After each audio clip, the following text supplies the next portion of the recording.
Bueno, buenas noches. Un nuevo programa de responsabilidad social en la información y en la comunicación. Vamos a trabajar temas de comunicación porque hoy tenemos a un cineasta, a un productor, a un comunicador, a alguien que ha generado dos portales interesantes. Un portal y un programa con el mismo nombre. El portal es Identidad Colectiva. El programa también se llama Identidad Colectiva y sale por AM Continental 590. Sale tarde, sale de 23:59 a 2 de la mañana, pero a la mañana siguiente lo podemos escuchar en Radio CUT. Estoy hablando de Claudio Pose. Te damos la bienvenida, Claudio, a nuestro programa. ¿Cómo estás, Lali? ¿Cómo están todos? Gracias, siempre es lindo estar hablando con vos. Sí, ya tuvimos oportunidad de hacerlo antes, hablando solo de Identidad Colectiva, portal como espacio, digamos, de pensamiento, de reflexión, de artículos de militancia para trabajar los momentos que vivía nuestro país.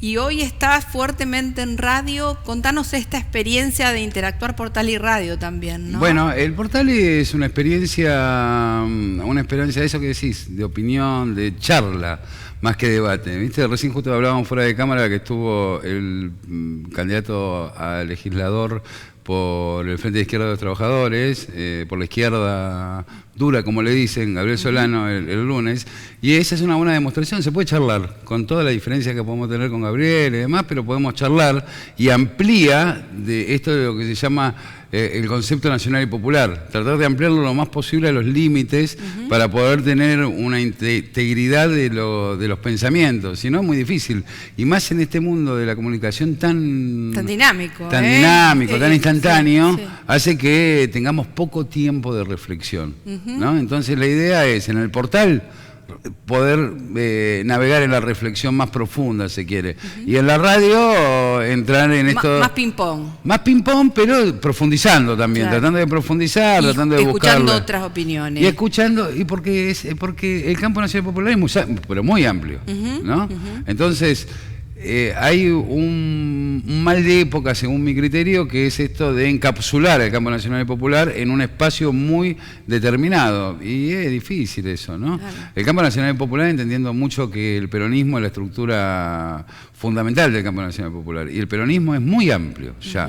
El campo nacional y popular amplía más inclusive los límites del peronismo, con lo cual hay que tener una capacidad, si se quiere, de tolerancia para poder escuchar al otro o al concepto, concepto de la otredad en todas sus dimensiones, claro, si no es chamullo, como se dice, ¿no? Entonces hay que tener esa capacidad de la humildad de poder escuchar al otro. Me parece que está faltando mucho. Entonces eso hace que cometamos muchos errores políticos, si se quiere, porque la comunicación, en tanto la política, ¿no?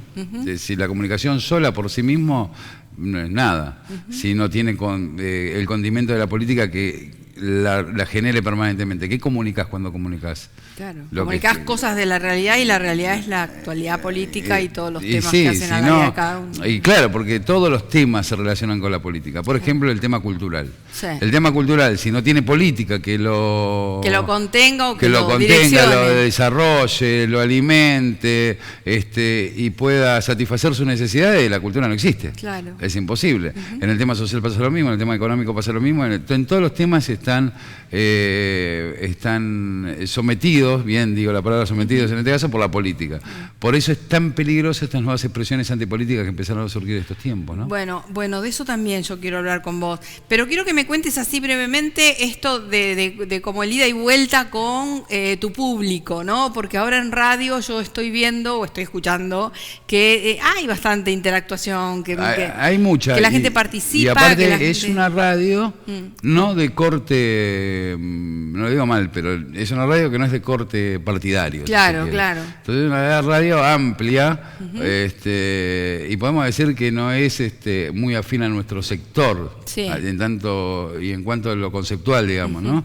Y entonces eso hace que se amplíe el público. Claro. Y más por el horario que tenemos, que es las 12 de la noche, que es un horario... Sí, gente que está en la ruta, te escucha, mucha gente de la ruta, que está, mucho, está estudiando. Mucho vigilante de seguridad, gente que está estudiando, gente que está en la casa, y público muy intergeneracional.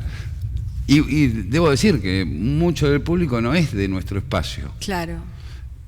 Pero como el programa tiene un ritmo determinado, hace que podamos conversar con el público. Y el público no se va, porque yo digo claramente con el pensamiento, y no hay ningún problema, y el público no sale corriendo. No esconder la identidad de cada uno es muy importante también. Y entonces ahí es donde yo empiezo a darme cuenta que hay un mito con respecto al ese 30% que no está de ni de un lado ni del otro, dicen. Que no está definido. Que no está definido. En realidad me parece que se le habla poco a ese 30%. Se le grita mucho y se le habla poco. Entonces, el hablar significa también poder escucharlo, digamos, ¿no? Digamos, de conversarlo, si no es muy difícil. Porque aquel que no se siente parte de la experiencia del campo nacional y popular no es el enemigo, según mi criterio, sino que es aquel que está pensando otra cosa. Bueno, dialoguémosla hasta llegar a punto de unión en ese tema, ¿no? Digo, yo veía ayer algunas encuestas que tiró Daniel Tonietti en su programa a la mañana. Duras encuestas. A mí no me asustan, ¿eh? No, son realistas aparte. Y aparte, yo creo que el pueblo nunca se equivoca cuando vota, por ejemplo, como decía Perón. Bien. ¿En qué concepto nunca se equivoca? Estoy medio verborrágico, capaz. No, te escucho perfecto, dale. ¿Por qué digo que no se equivoca? Porque el pueblo te marca. Marca los caminos. Si vos te estás equivocando, te estás equivocando. El pueblo, con las herramientas que tiene, define, che, te estás equivocando. Nosotros somos el pueblo. Si no seríamos, nosotros, dice el pueblo mismo, digamos, si no seríamos una especie de vanguardia de aquellos que los dirigentes, que están mucho, como decía Walsh, que la vanguardia es un pasito adelante del pueblo, entonces tiene que estar muy cerca del pueblo. Ahora, cuando se va muchos pasos, se termina transformando en una patrulla perdida. Sí. ¿No? Ese concepto me gusta, porque se aleja tanto que no sabe lo que el pueblo quiere. Bueno, en las elecciones pasó, valga la confusión de palabras. El pueblo definió, che, no estamos bien con todo esto. No, y aparte, ¿significa que se volvió macrista el pueblo? No. Utiliza las herramientas que tiene para que vos te despiertes. Seguro que no. De todos modos, bueno, la lectura de ese porcentaje importante de gente que no fue a votar me parece que es muy diversa. Yo ayer tuve oportunidad de charlar con Alberto Letieri en su programa de radio, muy interesante. Yo tengo una visión muy particular, creo que hay en ese porcentaje mucha gente que no se siente identificada absolutamente con ninguno de los candidatos, o que no ve, quizá peronismo, no ve movimiento nacional realmente en las expresiones de candidatos y demás, pero también me parece, y esto me parece que es algo bastante peligroso, que tendríamos que mirar de otra forma y trabajar de otra forma, y que tiene que ver con algo que charlamos en su momento, y es el ONGismo instalado en los movimientos sociales. Yo siempre sostuve el ONGismo, que es, como decía García Linera, el vicepresidente de Bolivia, la enfermedad infantil de la derecha. Bueno, claramente en la época de la ministra Stanley, el ONGismo cooptó los movimientos sociales, penetró los movimientos sociales y tiene mucha presencia en población muy vulnerable. Vulnerable quiere decir población que no tiene sus necesidades básicas satisfechas, que está demandando cosas que la institucionalidad no le está dando, gente que está tratando de salvarse a sí misma como puede, más allá de los planes sociales te estoy hablando, ¿no? Pero es un poco el riesgo de haber dejado en manos de ONG que vienen con financiamiento internacional de los imperios, Gran Bretaña, Estados Unidos concretamente, con conceptos de ayuda humanitaria para tratar de permear en cierta apoliticidad o una forma de ver la política distinta. Acordate que Perón decía las organizaciones libres del pueblo. Bueno, estas no son organizaciones libres del pueblo, son organizaciones orientadas. Y esto supera lo que, si se quiere, en algún momento Gramsci dijo o habló de sociedad civil. Porque la sociedad civil tiene movimiento continuo dentro de la sociedad para mejorar la condición de la sociedad, para cambiar algunas reglas de juego que no estén bien, para modificar los esquemas de la democracia, pero esto tampoco es sociedad civil, es ONGismo, y me parece muy peligroso que se esté como, así como los monopolios multimedios, digamos, también modelan a la opinión pública, estas ONG están haciendo mucho daño.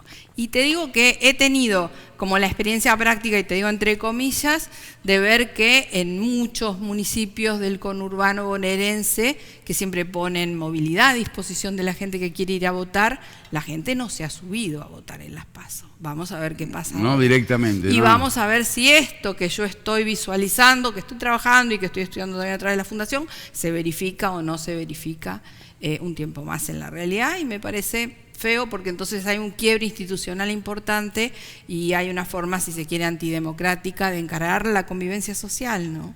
Es tan importante lo que decís vos, y cuando hablamos de comunicación tiene mucho que ver todo ese tema, porque la construcción de esas ONGs financiadas por los gobiernos que nos quieren colonizar, claramente, que vienen por nuestros recursos. Gobiernos más sistema financiero en muchos casos, ¿no? Tener las fundaciones que directamente son un apéndice de los bancos o del sistema financiero,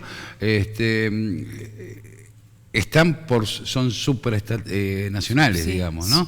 Entonces eso es muy peligroso. Ahí es como y es muy peligroso cuando la dirigencia política nuestra, transversalmente, que es un problema terrible, digamos, en todos los partidos políticos, en todos los movimientos políticos de la Argentina, entienden que trabajar con una fundación de estas características te da más prestigio que trabajar con las organizaciones libres del pueblo, por ejemplo, ¿no? Entonces ahí tenés un problema grande, porque se naturalizó eso. Entonces te dicen, che, no, viene, ¿podemos mencionar alguna fundación de estas? Sí. ¿O no? Sí, claro. Fundación Ford. Oh, ¿qué querés? Y esto debe ser buenísimo porque viene la Fundación Ford. Sí, ya sabemos que viene con un libreto atrás. Pero vos vas ligando, entonces vos ves como la organización ecologista, que no me acuerdo el nombre ahora. Greenpeace, que no recibe ninguna donación, excepto de un solo lugar, que es la Fundación Ford. Ahí vos te das cuenta que hay alguna situación, ¿no? Orientaciones, directivas, tienen lineamientos de trabajo.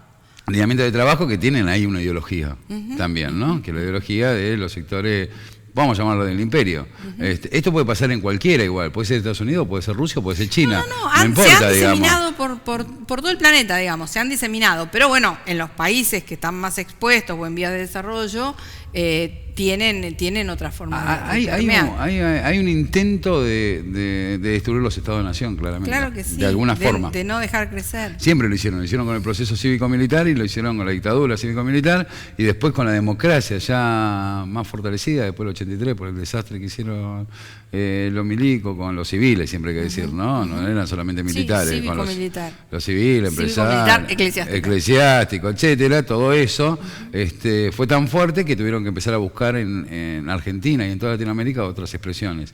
Esas expresiones de ruptura democrática las ves con los medios de comunicación muy fuertemente, que son empresas que te liman la cabeza permanentemente. Son empresarios que compran periodistas para tenerlos a sus son servicios. empresas de medios, ¿no? Son empresas, hacen negocio con eso y para garantizar el negocio te tienen que meter en la cabeza cuáles son tus gustos, tus deseos, tus amores, tus odios, tus tristezas, todas las preferencias. Y por el otro lado te ponen algo supuestamente pulcro que son nuestras ONGs, ¿no? Bueno, eso pero me parece que eso se resuelve con política. Bueno, eso mismo, y lo peor de todo es que claramente los movimientos sociales están siendo muy fuertemente financiados desde la política y han sido penetrados por estas ONG, que es lo que yo veo como un riesgo importante. Está, ¿no? Bueno eso que decís de los movimientos sociales, de los ONG, la diferencia con las organizaciones libres del pueblo que hablaba Perón, claro que sí. Porque me parece que la diferencia sustancial es de dónde sale cada uno de los grupos. Claro. Entonces, las organizaciones libres del pueblo emergen de la organización popular, es decir, desde abajo hacia arriba. Las organizaciones sociales y las ONG, por más que sean diferentes, vienen con una estructura bajada. Existen organizaciones sociales que fueron ideadas, construidas, financiadas, estructuradas y desarrolladas por Mauricio Macri. Durante su gobierno. Esa situación es una situación de penetración de los sectores de la élite dominante, del poder real, como se le dice, en los sectores populares. ¿No? Va a ser muy difícil quebrar eso. Eso te genera una suerte de apoliticidad o digamos de adormecimiento de la voluntad de seguir participando en la política como con vocación transformadora, porque cada uno de nosotros tiene vocación transformadora desde distinto lugar. Y eso nutre a lo que se llama sociedad civil, que es la que empuja. Pero ahora ellos tratan de buscar otra forma de relacionar la sociedad, el mercado y el Estado. En realidad es una disimulación de... Mezclando situaciones, pero también tiene que ver cuando te rompen a través de los medios, te rompen los esquemas conceptuales. Veía un Twitter increíble, yo no podía creer. La experiencia Milei a mí me parece una cosa... rarísima. Justo yo también rara, te estaba por preguntar de eso, de esas peligrosa, imágenes desaforadas de rara, Milei. peligrosa, Sí, bueno, actuada. tiene que ver con esto también, ¿eh? Tiene que ver con esto también. Absolutamente. Y mirá lo que pasó, un tuit que veo. Un muchacho va al cierre de campaña de Milei. Le roban el celular en el cierre de campaña de Milei. Pone en Twitter que dice, fui al cierre de campaña de Milei, me robaron el celular, les pido, dejo mi CBU, pero como yo no creo en el Estado, le pido por favor si pueden colaborar conmigo en la compra de un nuevo celular. Porque trabajo en una de estas aplicaciones, no quiero decir el nombre para no hacerle publicidad, estas aplicaciones de traslado de comida. Bien, entonces les pido por favor si me pueden, llega rápidamente a juntar los 30.992 pesos, más o menos, tiene una cifra así. Sí, y entonces que dice, esto me lo dio la libertad y no me lo dio el Estado. Miren, desglosando. Sí. Un muchacho que trabaja en esta aplicación, que está precarizado, que no tiene obra social, no aporta jubilación, no tiene vacaciones, no tiene absolutamente nada, está precarizado completamente. La precarización significa eso. Te dan algo de plata te sobreexplota, digamos, la empresa. En este caso una empresa internacional o multinacional. Y él no cree más en el Estado, cree que lo puede solucionar solo, con un grupito de gente. Eso está pasando con esta población vulnerable. No quieren esquemas de trabajo formal y no quieren que en el marco del trabajo formal, porque ¿qué pasó? Lo que se rompió es lo que en su momento los sindicatos hacían aglutinando a los trabajadores y consolidando los derechos sociales. Cuando yo te digo penetraron las ONG, alguien se apartó. ¿Quién se apartó? Se apartó el sindicalismo y se apartó el intendente territorio. Si no, los movimientos sociales con ONG no llegaban. Digamos, el primer eslabón de relación del ciudadano con la institucionalidad es a través del intendente. Entonces, si vos al intendente lo licuás, lo despejás del poder territorial que tenía para resolverle los problemas a la gente, viene otro a cubrir el espacio. Y el sindicalismo también se apartó. Hay mucha más gente de la que uno supone que no quiere estar formalizada. Esto es lo terrible. Hay un desconocimiento de la importancia de los derechos sociales y en ese sentido, la pertenencia. La pertenencia a un grupo de sociedad civil en determinada región del país. Yo puedo solo con los medios que tengo, generándome, bueno, hay esquemas de economía social que participan de esta idea también. Lo que mal llamada economía popular. La mal llamada economía popular. Bueno, yo estoy tan de acuerdo con eso y lo meto siempre en la comunicación, porque tiene que ver porque el muchacho de Twitter, yo no digo que es un gorila. ¿Cómo hacer un gorila, un pibe que trabaja precarizado en una aplicación multinacional y quiere estar precarizado? ¿Él quiere estar precarizado? No quiere estar precarizado. Seguramente no querrá estarlo, pero tampoco quiere aportarle al Estado fondos. Tampoco. Esto es lo terrible. Entonces hay una ruptura. Y esa ruptura, ¿culpa de quién es? Entonces esa es una discusión interesante. Algún compañero me dice, los pueblos votan cualquier cosa. Yo digo, me parece que en los procesos de autocrítica son individuales y son colectivos. Me parece que la dirigencia del Campo Nacional y Popular debería tener algún proceso de autocrítica en la ruptura que tiene con el pueblo. Sí. Hay una ruptura. Hay un reconocimiento de esta realidad. Yo el otro día hablé con una funcionaria de Nación sobre este tema del ONGismo penetrando en los movimientos sociales y como que me abrió los ojos grandes, como que no lo tenían entendido ni visto. Y la verdad, si no se trabaja en transversal desde el Estado para entender las problemáticas que hay en los distintos sectores y generar políticas públicas o generar acciones conjuntas para resolver ese tipo de situaciones o para prevenirlas o para contrarrestarlas o para, digamos, evaluar las consecuencias que tiene, y me parece que hay un problema. El problema en la institucionalidad. Uno de los ODS que nosotros trabajamos es el 16, paz, justicia e instituciones sólidas. Hoy las instituciones de la República no son sólidas. Ahora, pero eso también, si los desglosás más todavía, Lali, vos tenés, ¿cómo llegamos a esta situación? Que la élite política, digo élite en forma despectiva, porque se transformó en élite, esto de que está muy alejado del pueblo, muy alejado, son el mismo grupo que da vueltas alrededor. También podés inclusive hacerlo transversal, en todos los partidos pasa lo mismo. No puede pasar que sean los mismos dirigentes 50 años. Claro. Pasa algo ahí, digamos, que no haya una disputa por conducir, disputa bien lo digo en este caso, positivamente. No lo hay, no hay cuadros políticos que puedan reemplazar a otros cuadros políticos, hay muy pocos, porque hay una ruptura ahí, claramente. Pero si vos ves entonces la estructura política argentina, a mí lo que me parece es que es muy difícil que se haga una buena administración si antes no tenés una planificación política en camino hacia la administración. ¿Para dónde vas? Claro, entonces vos decís, tomamos el poder. ¿Y entonces qué hacemos? Claro. Cuando llegas. Claudio, ¿te cuento algo? Que íbamos a empezar con las preguntas y terminamos en una charla informal. Perdón, me someto a las preguntas. No, se fue el tiempo del programa. ¿Ya está? Así que ya nos estamos despidiendo. Bueno, pero no importa, porque quedó instalado un lindo tema. Responsabilidad social. Una reflexión chiquitita sobre cómo estás viendo vos hoy la posibilidad de canalizar acciones de responsabilidad social en proyectos de inversiones culturales, ¿no? Un montón.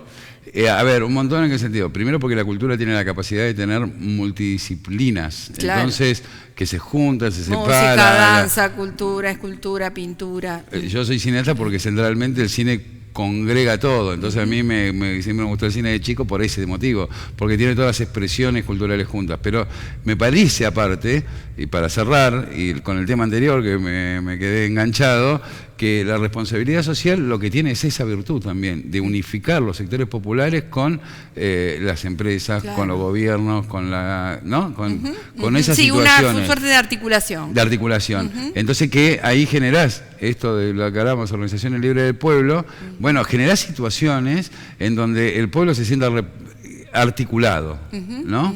Que haya una bisagra ahí que pueda juntar situaciones e integrarlas de nuevo, ¿no? Sí, y en el tema de la cultura hoy, de las inversiones culturales, me parece que una articulación público-privada que fue posible en algún momento cuando se reinauguró el Teatro Argentino de La Plata, puede ser hoy también una buena herramienta para convocar a la gente, para empezar a integrarse nuevamente a la sociedad después de tanto tiempo de pandemia y de ausencia de espectáculos o de presencia y esos teatros artística y cultural. Con tantos símbolos como el Teatro Argentino de La Plata, bueno, como los de la Ciudad de Buenos Aires. ¿Quiénes los disfrutan? Ahí también hay que, claro, ¿no? Claro. O lo disfruta una élite muy cortita. Sí, o se busca de aplicar los medios tecnológicos para que llegue al último pequeño teatro o espacio cultural en el último rincón del país. ¿No? Y ahí tenés integraciones internacionales. Por eso digo, la responsabilidad social también de las empresas cuando encaran construcciones culturales. ¿No? Las empresas habitualmente tienen una inquietud cultural. Pero también es como, la diferencia entre el espectáculo y la cultura, que es para otro programa también, ¿no? Sí. Bueno, pero ahí tenés. Entonces, ¿cómo se articula toda esa situación? Hay lindas cosas para hacer, hay lindos proyectos para generar, así que bueno, también esa es una de las áreas para generar acciones responsables. Claudio Pose, un millón de gracias, siempre es un gusto enorme. Muchas gracias, Lali Minicheri. Si nos encontramos ahí en Continental de lunes a jueves cuando 23:59 a 2 de la mañana. Todos, y los martes está un chico interesante, Julio Eduardo Devido, ¿no? Ahí lo tienen para escucharlo. Julito Junior. Bueno, muchas gracias, buenas noches. Si querés acceder a los mejores contenidos, entrevistas, informes y novedades sobre responsabilidad social, conectate a www.responsabilidadsocial.tv. Este año, formate en responsabilidad social. Hoy, el conocimiento solo no alcanza. En EduForce te ayudamos a comprender la realidad y te damos las herramientas para llevar la responsabilidad social al interior de tu organización. Desde un proyecto hasta una estrategia integral, te enseñamos a diseñarlos, ejecutarlos y a medir y comunicar los resultados. En nuestra plataforma digital podés encontrar textos, videos y participar de clases en tiempo real con el profesor y otros alumnos. Lo haces a tu ritmo y desde la comodidad de tu casa. Llevamos más de 10 años formando las nuevas generaciones de líderes comprometidos con el desarrollo sostenible y ahora también en perspectiva de género. Ingresá en eduforce.com e inscribite.